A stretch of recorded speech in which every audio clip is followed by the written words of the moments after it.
চট্টগ্রামে অনুষ্ঠিত হলো প্রীতি ফুটবল টুর্নামেন্ট।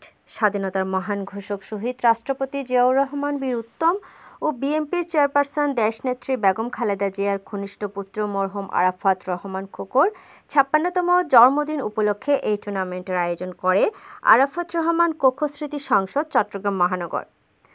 বিকেল ৩টায় ঝাউতলা প্রথমে মাঠে মুখোমুখি হয় ১৩ নম্বর পাহাড়তলী ওয়ার্ড কোকো সংসদ বনাম দেওয়ানবাজার ওয়ার্ড কোকো সংসদ। রোমাঞ্চকর এই খেলায় ৩-২ গোলে জয় পেয়ে চ্যাম্পিয়ন হয় দেওয়ানবাজার ওয়ার্ড কোকো সংসদ।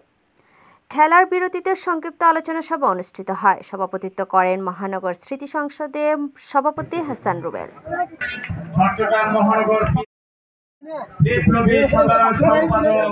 সঞ্চালনা করেন সাধারণ সম্পাদক এন মোহাম্মদ রিমন। প্রধান অতিথি ছিলেন মহানগর বিএনপির সাবেক সদস্য সচিব আবুল হাশেম বক্কর।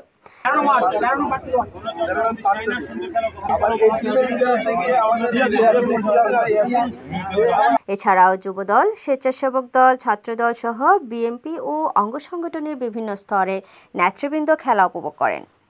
জাতীয় রেফারি মোহাম্মদ ইফতেখার মোহাম্মদ হুমায়ুন এবং প্রথম শ্রেণীর রেফারি মোহাম্মদ মাওলানা পরিচালনায় ম্যাচটি সম্পন্ন হয়।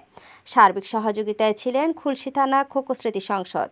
Raihan Akter Lovely, N plus TV, Chittagong.